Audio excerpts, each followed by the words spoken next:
All right. I think we got it. I think we got it. I just.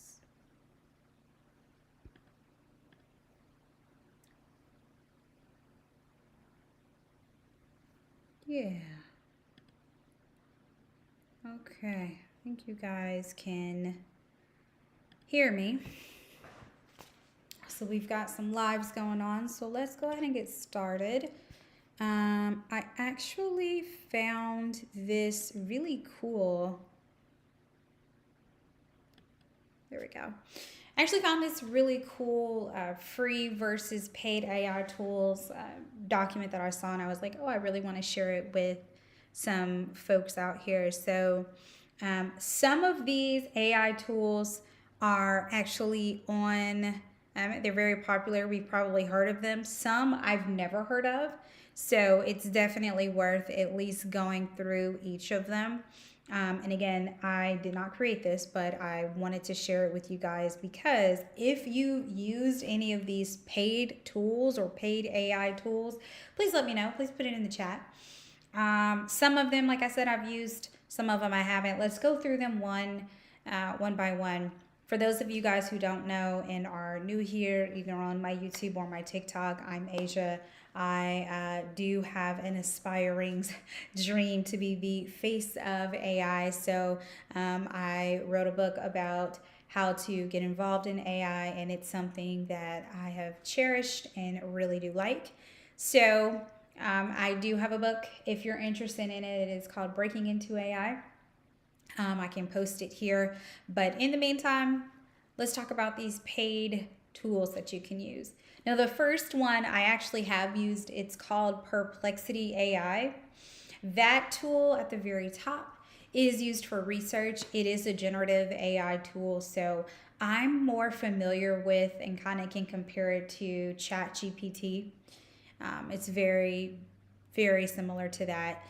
I've asked it questions and just kind of been trying to figure out what exactly it does, and it's generative AI. So if you ask it a question, it's going to continuously learn based on what you're asking it, based on your the database, right? That's how it's pulling the information. So really nice. It reminded me again a lot of ChatGPT, a little bit better than ChatGPT. I did like it, but that's Perplexity. I have used that one. Programming have not used. I do know I have worked with several engineers who do use GitHub Copilot. Not typically something that I use, but it is something that you can use. At work, we use GitHub Copilot, so that's probably why it's a paid service. I don't even know how to pronounce that other one. I think it's Codota. Don't use it, never used it. Again, not a programmer, so I'm just not familiar with it. But if you are, feel free to comment. Would love to learn. Ooh, Canva. I think we are all familiar with Canva. This is a free graphic design. I've used it for my YouTube banner, TikTok banner. It's very, very popular. It's free. Of course, they have AI tools now. So you can you can type in the chat whatever you need, and the system will automatically find something. So for instance, if I put a picture up and I put in the chat, please remove the background, or I would like for you to do this, it will do it. So Canva is a super awesome, again, very known graphic design tool. It does use AI now. It is incorporated in AI, so that's always really good. Adobe Creative Studio, that's actually something that is paid. It's funny though, because I have used Adobe as well. I used it for video editing. It was a very good tool.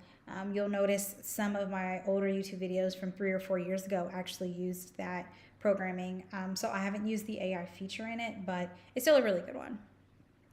Blue Willow, I have never used, but it is an image generation. So I'm wondering, is it kind of like Google where you can have a picture and put it in the image and kind of Google does kind of like a reverse image search? I'm assuming that's what that is. It kind of tells you what it is or where it came from or if the picture is stolen or whatever. So that'd be really cool. Um, VidNaz, never used that. Text to video sounds really awesome. It honestly almost reminds me of ChatGPT, but ChatGPT again is more of the generic type. OSA AI, as a project manager, I've definitely used OSA AI. I use the free version, of course, but it is another really cool AI tool. It will give you your schedule. It will set up reminders and tasks for you, which I really like. So it is also very informative. Photopea, photo editing tool. Honestly, that one kind of seems more like Canva to me. It seems like more of a Canva thing. So interesting that that's on here, but definitely, I don't believe I've used that one.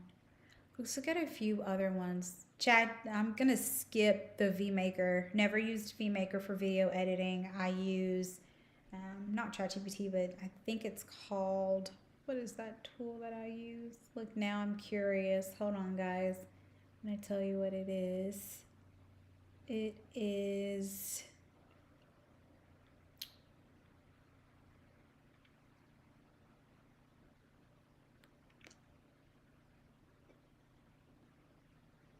Good grief. Where is it? It is CapCut. That is what I use. It is called CapCut. So I feel like VMaker could potentially do the same thing. Again, never use that. Again, if you've used it, please comment below. I would love to hear about it. Now, what I have used as far as email management, it's two things over here. It's something called Gemini. I actually really like Gemini. I inserted a picture of myself and it created like this very beautiful background. So it was super awesome, super cool to see. But I like it for its video editing. On here it says email management. I do know that it helps with your email as well. Like if I get an email from this person, I want it to go into X, Y, and Z mailbox, or you can just set up little prompts and tell it what you need it to do. But I have not used Gemini in that aspect. I've only used it for photos and kind of doing photo editing, which again was really fun. But yeah, this is something that I wanted to show you guys. I thought it was super cool. And if there are any of these tools that you guys have used, again, I've used Perplexity, Canva, OSA AI, I've used ChatGPT, Gemini, but we talked about the photo feature that we like, right? That can erase your background, change it, and make you smaller, bigger, change your hair, all of the photo editing fun stuff that you'd want to do, it can do. So that's also a really good tool. And Gemini is free. So you guys can kind of see everything to the left is free, everything to the right is paid. Some of the things that are on the paid side, even though I haven't used them, I don't know that they would be worth for the average user to spend, $7.99 or $5.99 on. For example, the email marketing, Power BI. I do think to automate your email marketing and such, Power BI, it is a cost for that, but I feel like you could probably get a prompt or create some type of AI agent to do that for you. And we'll get into kind of more of that advancement as we continue moving, but just giving you a heads up there. Let's switch here. We are actually going to a different view. Let's see. Where are we going? I think we're going to this view. We wanted to actually look at the book. So let's do that. Let me stop sharing over here. And let me start finding the book. Let's find the book really quick and I'll pull it up on the other page. So give me a second, guys.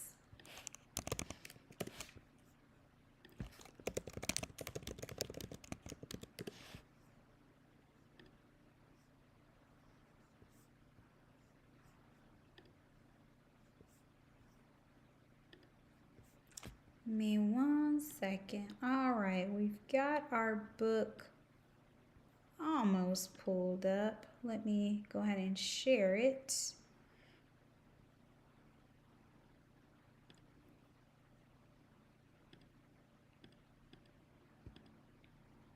see, which one do we want to share? We want to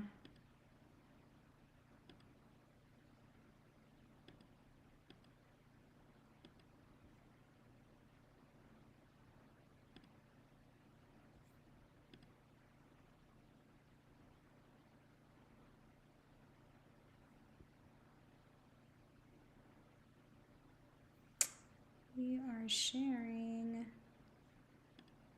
There we go. We are sharing the book.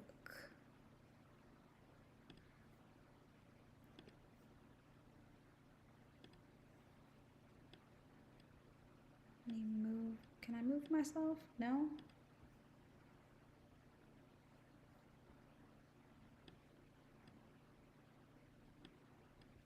Let's get us right here.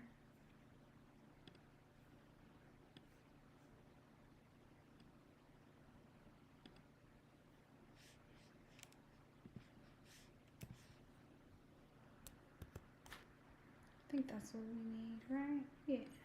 We're gonna share the full view. Oops.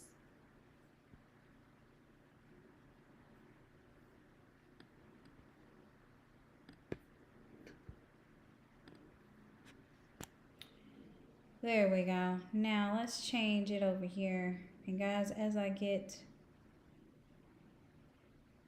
faster at this, I promise it won't be as as crazy.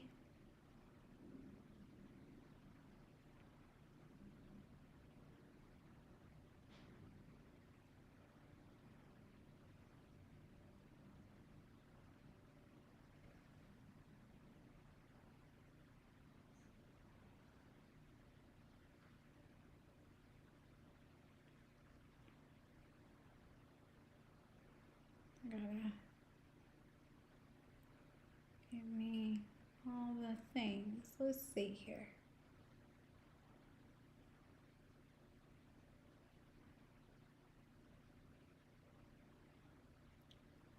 Just making sure we have everything. I think we do. Let's see.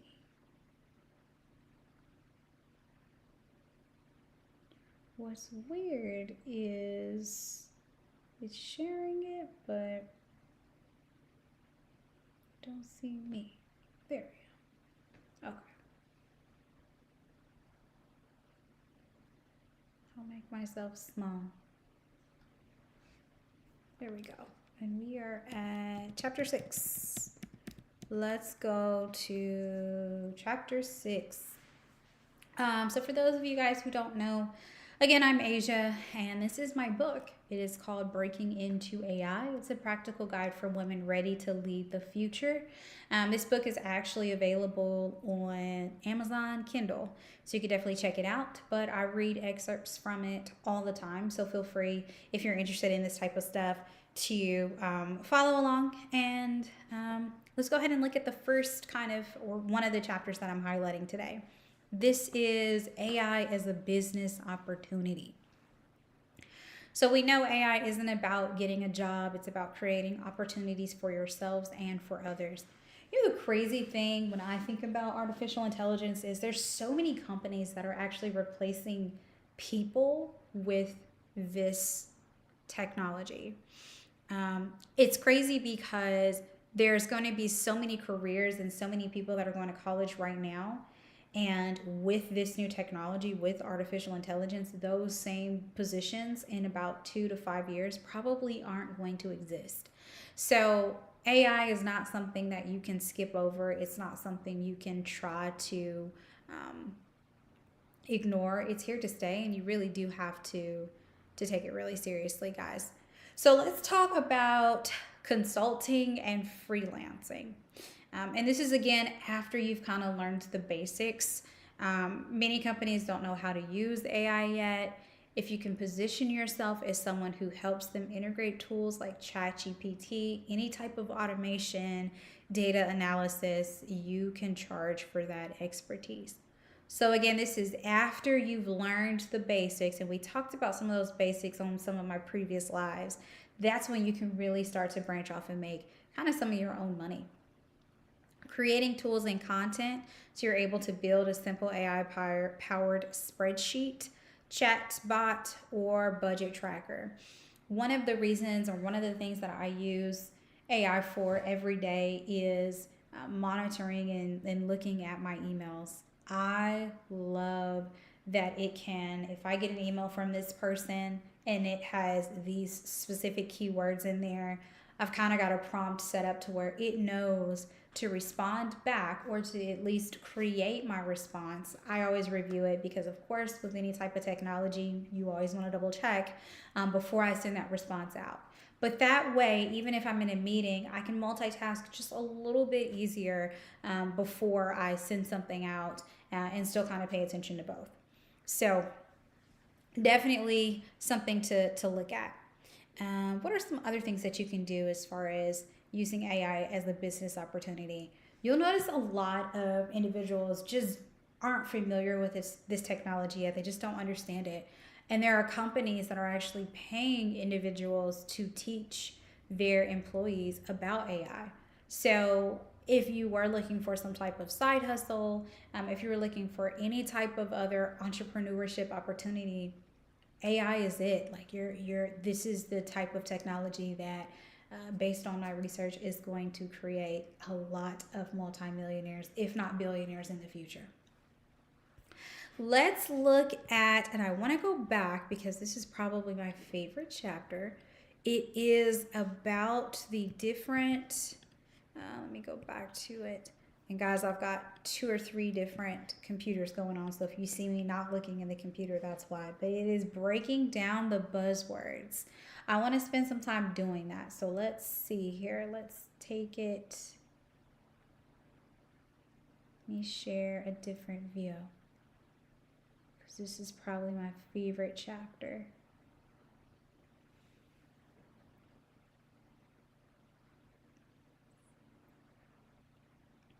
I love that the Mona Lisa is like the background of choice that they're going with.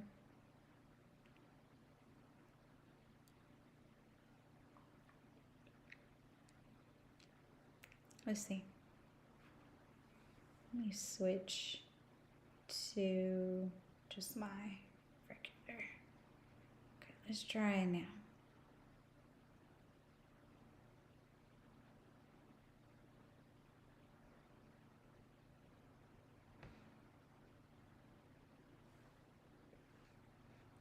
Give it a second. And let's try it.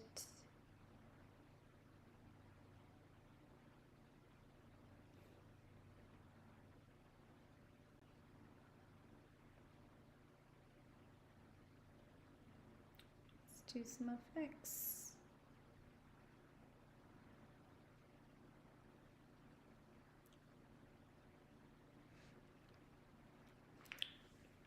Man, when I tell you, if it's not one system not being able to go live, it's another. Okay, so I'm live now, but I want to show this.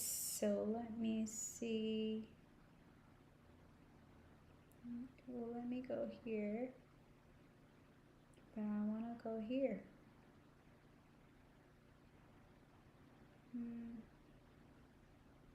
I'm gonna be able to go here. It doesn't look like it wants me to. Let's see.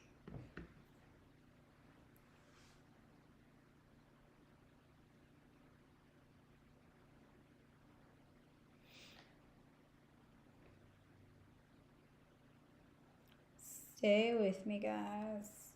We'll get this going as time progresses. Hopefully this will become easier, but my goodness, it doesn't seem that way, huh? Let me do it another way. Let me try one more thing.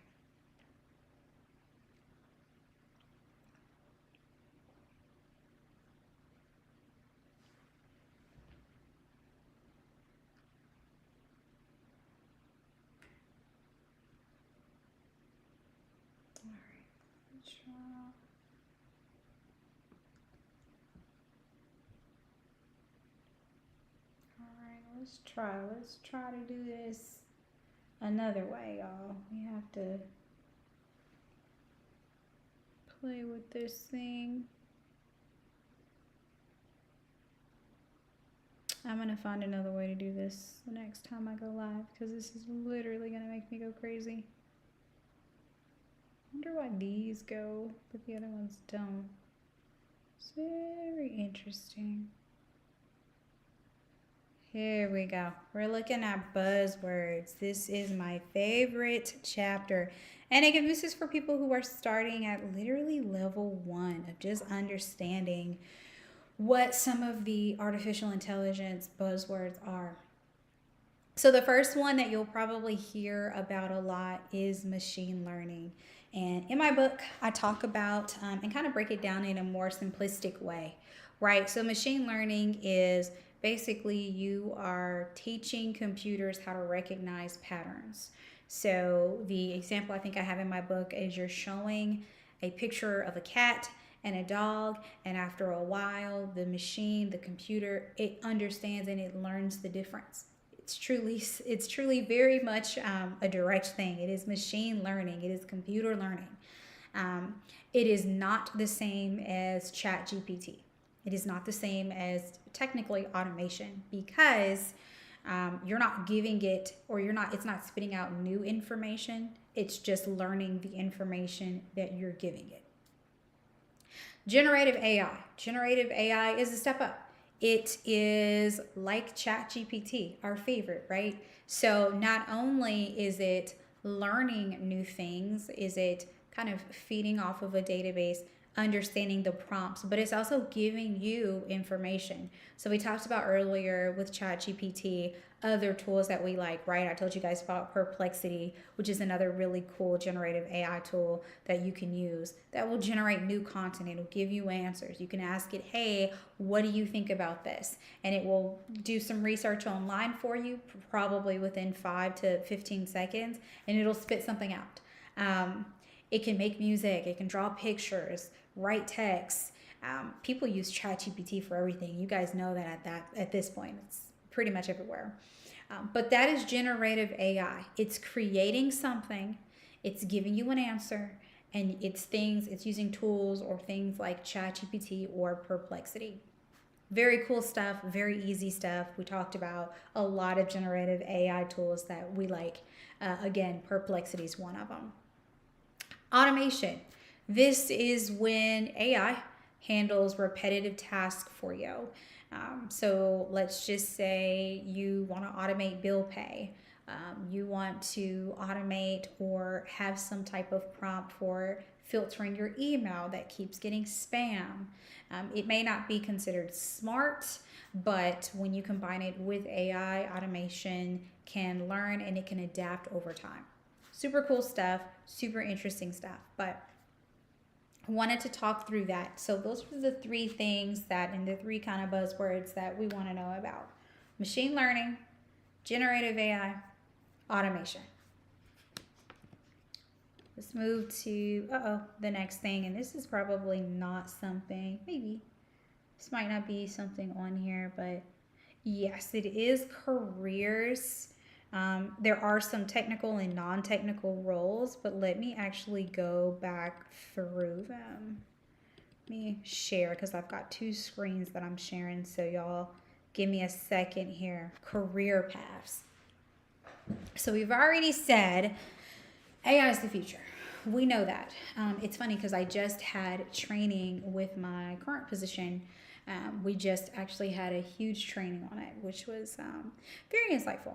And it was a bit basic because I feel like more than the average person about artificial intelligence, but still insightful.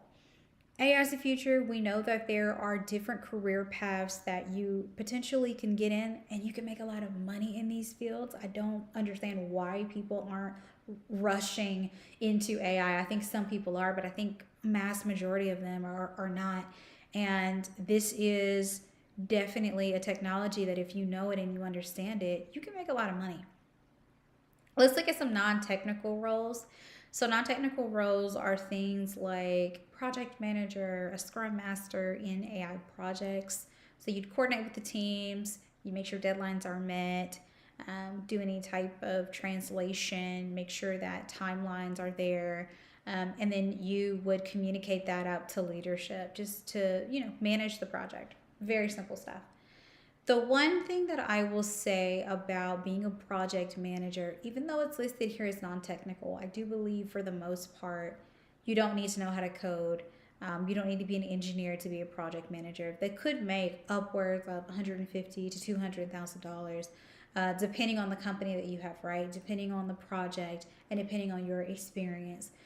If you can build your experience, even at this point, I think in AI, if you could say you have a solid year or two of artificial intelligence projects or products under your belt, you could easily make upwards 100, 150, 180,000. I don't see why you couldn't.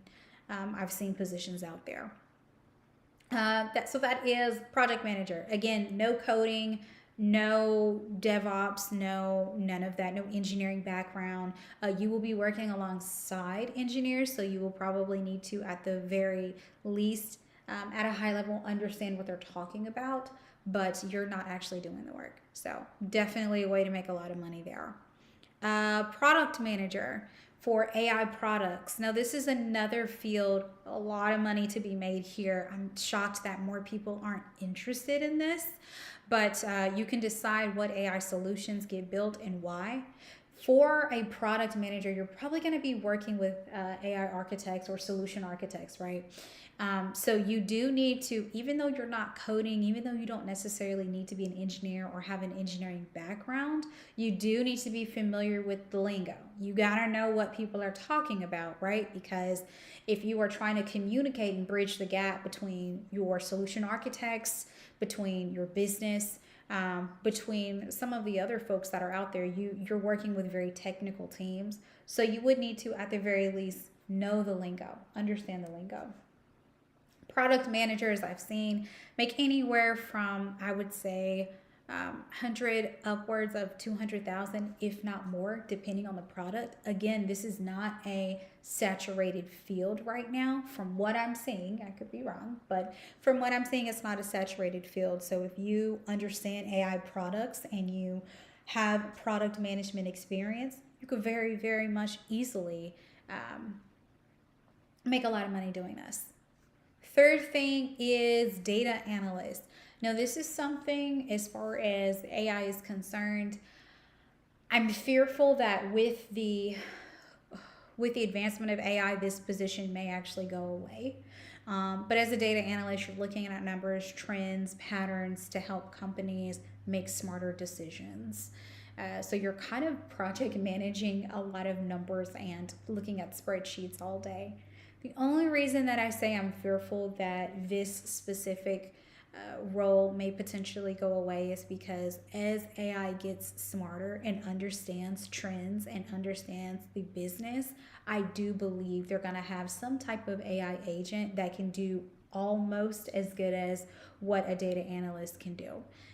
But I have seen data analyst positions out there, specifically with artificial intelligence companies. They are paying upwards of 100,000 as well. So again, a lot of money to be made there. It's very possible. I haven't seen it be too much of a saturated field unless there are people who don't really have AI experience, but they're applying for the job anyway. So just a heads up. Those are three of the non-technical paths, right? So we talked about project management / a scrum master. So someone who's coordinating, working alongside the engineers, working with those technical teams. They're keeping track of any type of deadlines. They're communicating that out to leadership, but they're not actually doing the work, right? They're not writing the code. They're not machine learning. They're not the architects. So when I say that you don't necessarily need to be technical, you don't. You just need to know the lingo. The other thing that we talked about were product managers.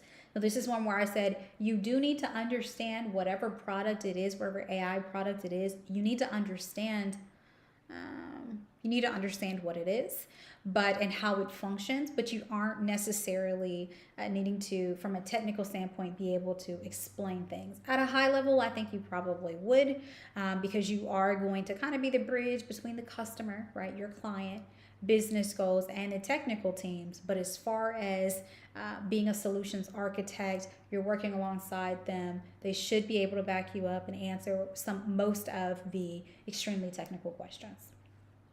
And the last thing that we talked about was data analysts, right? We said that these are people that are analyzing and looking at numbers and trends and patterns, and they're trying to help companies make smarter decisions. So it might be a financial company, it could be a bank, it could be an attorney's office, it could be just a plethora of different fields that you could be in for a data analyst, but that's some of the things that you're looking at. Although you don't necessarily need to be technical for those things, it is something, there might be some light coding involved, so like SQL, which is something that you can learn. You probably want to be able to understand and know pivot tables, basic math, right, in Excel, and there's something called, I think, Tableau, so you would actually need to know that as well. But very simple, I think, on the job training for that. We talked about how potentially as a data analyst, you might be replaced by an AI agent. As AI and that technology, every day, you guys, it's just something new coming out every single day. So I wouldn't be surprised if in 2 to 5 years, they've replaced data analysts with an AI agent who is almost as good as an actual person. All right, so we talked about some of the non-technical roles. Let me see what else we've got out there. 1 second, guys. I don't think we talked about the technical roles, but I did want to pivot to something else. Let's see. Actually, let's talk about the hybrid roles, and I'm not sharing my screen here because I don't think I took a screenshot, but I'm sharing because I'm also live on YouTube, so I'm sharing on a different platform. So hybrid roles, that means you kind of need to be a little technical and you kind of don't. It's kind of in the middle. One of those is an AI consultant. So day in the life of that is you are working with businesses to figure out where AI can help them. Then you're guiding them through adopting the right solutions. You need people skills, you need strategy, and you are working with the knowledge of AI. Obviously, artificial intelligence is extremely technical. In order for you to be able to assess what a business and how AI can assist a business, you do need to have definitely an entrepreneur mindset.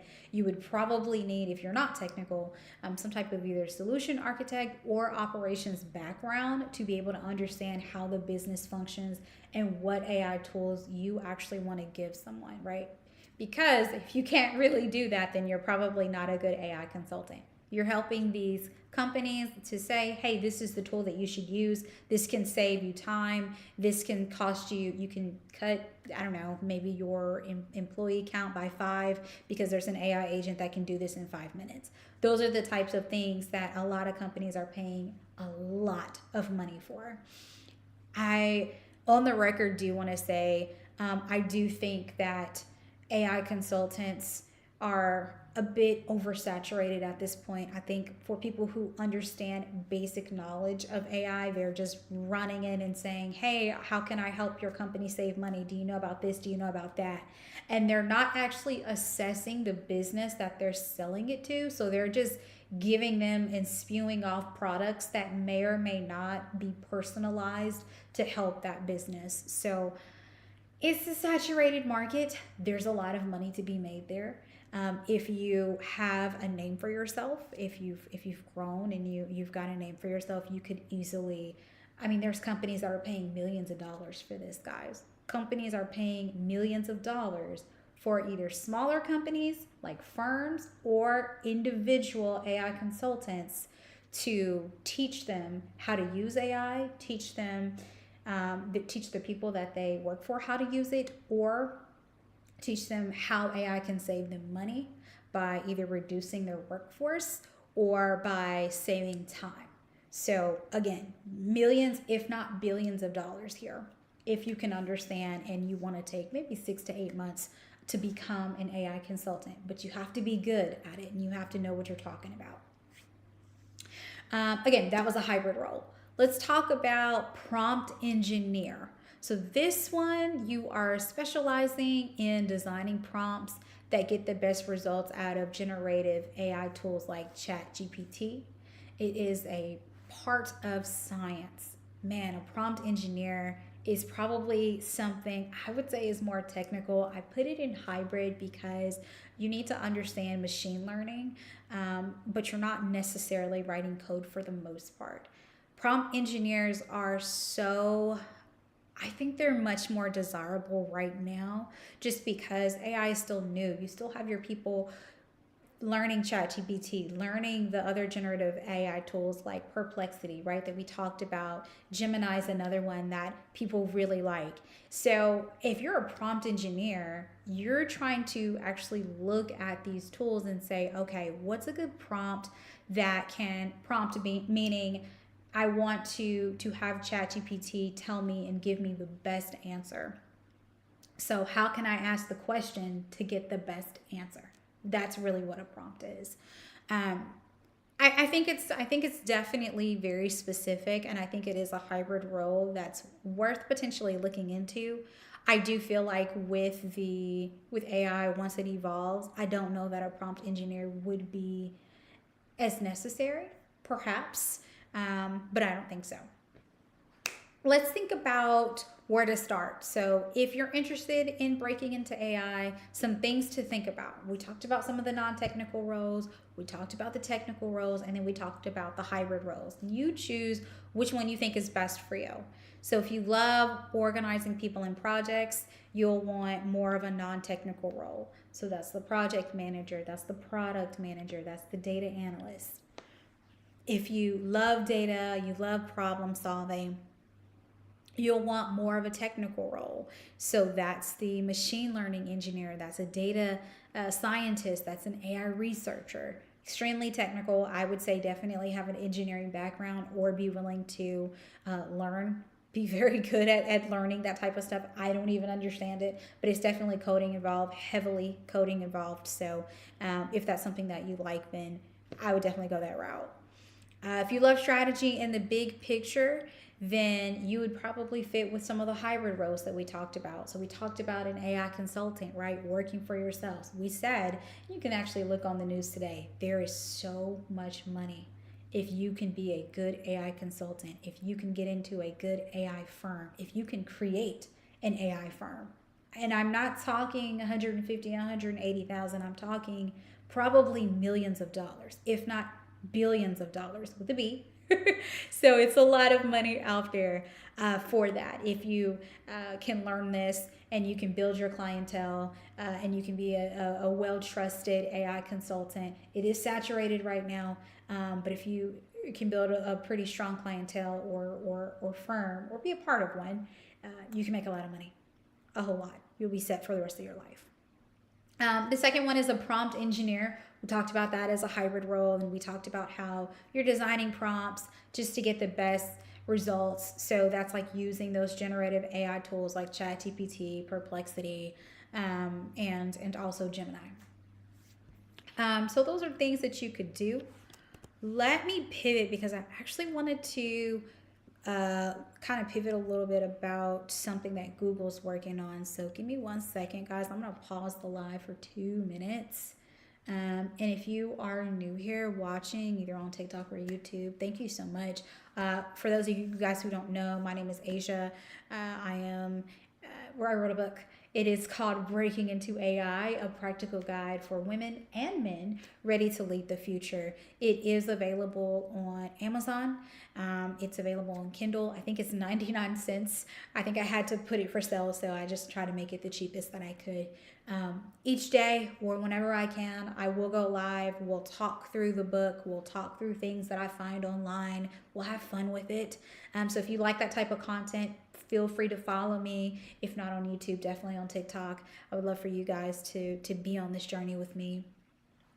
My dream is really to teach more people about AI, try to understand more of this crazy technology that is taking over, taking some of our jobs and just going to be part of our everyday life.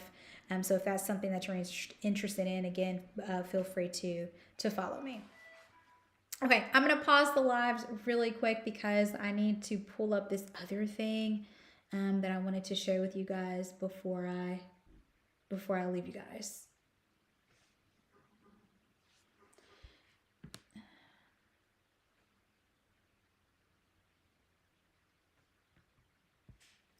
Give me 1 second, guys.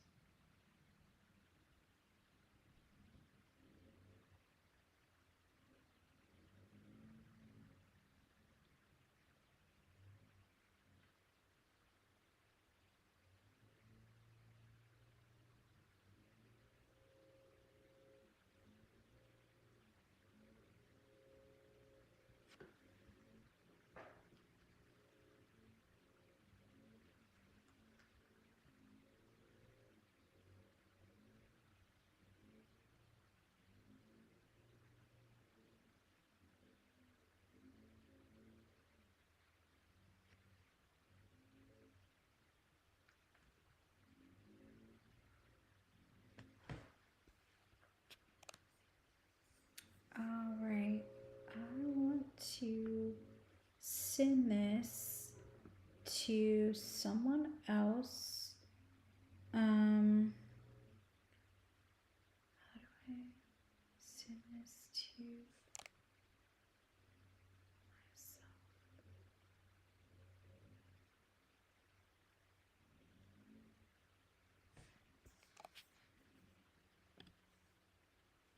Sorry, guys. See here.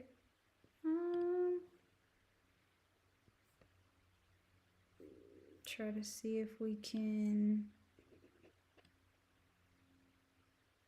get. There they are. I want to look at both of these guys.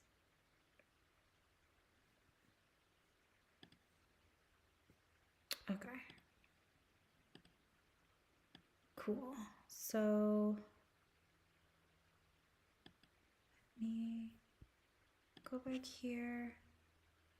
Go to share.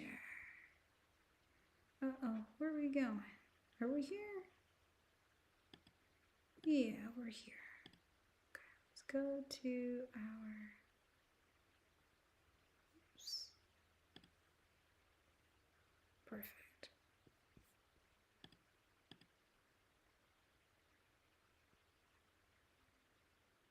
We are going to our.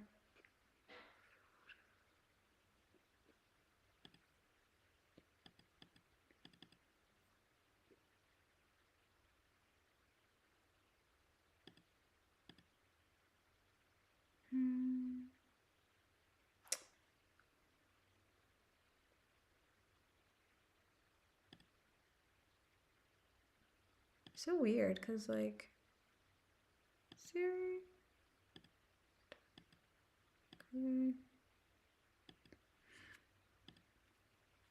Okay. Good grief, you guys. Will it change if I go this way? Yes, okay. You guys got a little glimpse of my super cute nephew. Let's see here, let's.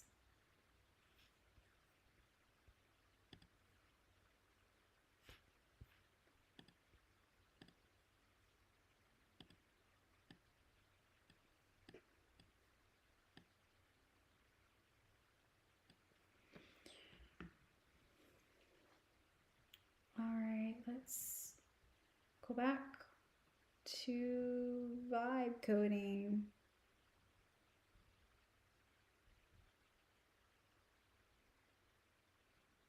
I'm back. We are looking at we're looking at this. This is something that is new. Just as quick as I wrote my book, literally a few months ago, they've got something new that came out. It is called Vibe Coding. And just a quick Google/AI overview. Vibe coding is a assisted programming approach where a user describes their idea in plain language, a vibe or prompt, and the AI generates the necessary code, allowing people without traditional coding experience to build apps. This method involves a loop of prompting, running, and fixing code, and often using AI tools and specialized editors like Cursor or Windsurf to collaborate with the AI and build applications quickly. Software engineers, we're speaking to you. So if what you're telling me is vibe coding is something where I can go into this tool, right? So I can go into Cursor or Windsurf and I can say, hey, I want to build an app that, I don't know,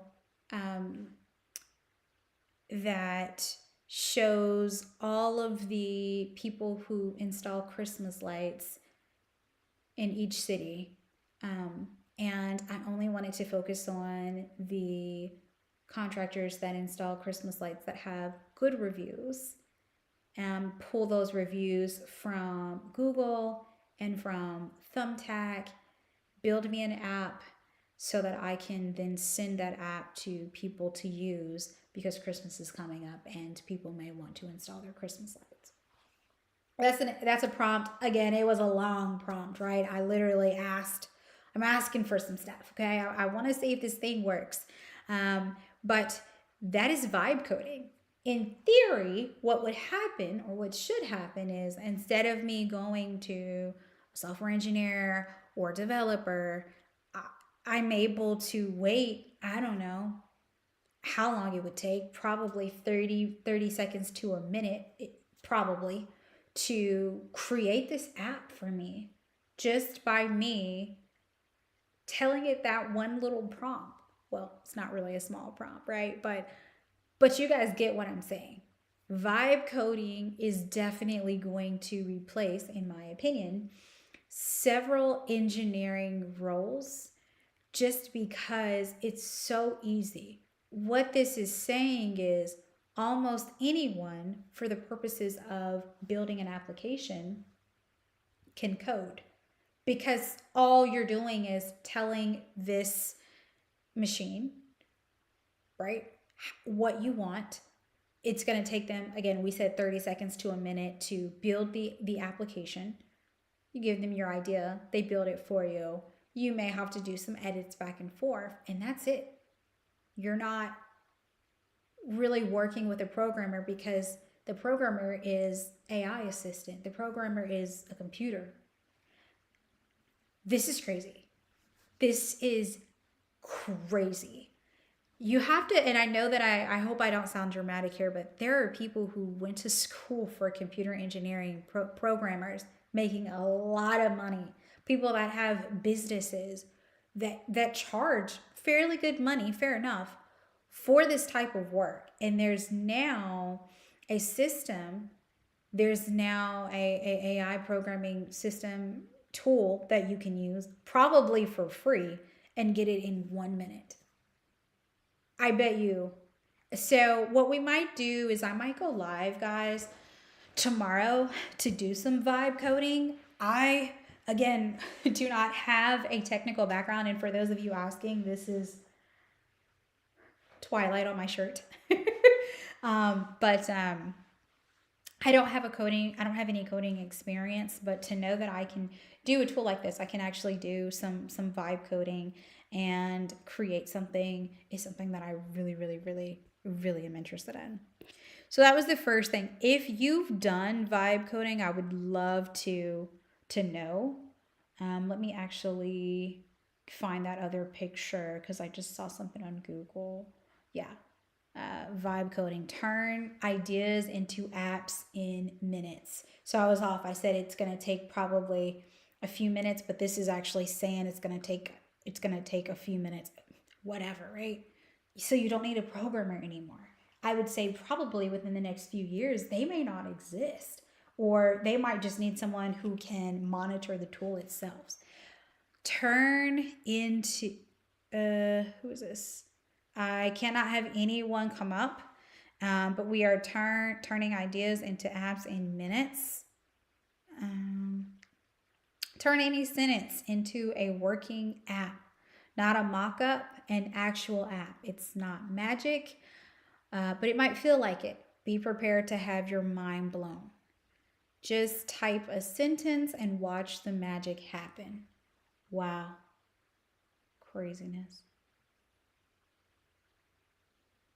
Super crazy. So, definitely something worth looking at, something worth looking into. And again, I'm just really excited about it. We might look into this. Probably tomorrow. I'll try to see if I can go live and do some vibe coding, but it's definitely something that I wanna look into. So, what's the other thing that I saw that I think I wanted to share with you guys? It had something to do with quantum computing.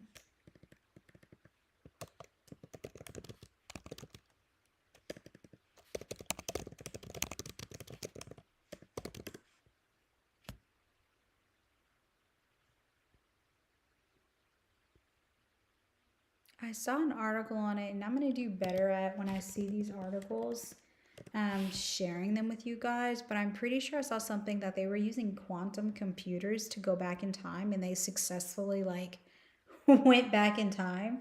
So it's so crazy that we are in the world of time travel. Like, what do you mean? But yeah, quantum breakthrough enables scientists to reverse the flow of time. Don't know the relationship of that in AI, but I'm pretty sure there probably is one. I want to do a little bit more research on it. And I would share the article here, but I can't, guys. Super cool stuff. So anyway, I've been on here for about 30 minutes. I'm going to go ahead and get off now, just because I've got some stuff I have to do. But I wanted to share this stuff with you guys. I love this type of stuff. If you're interested in this or you had a good time today going live with me, please feel free to follow me on my journey. As I grow, I would love for you to, again, be a part of it.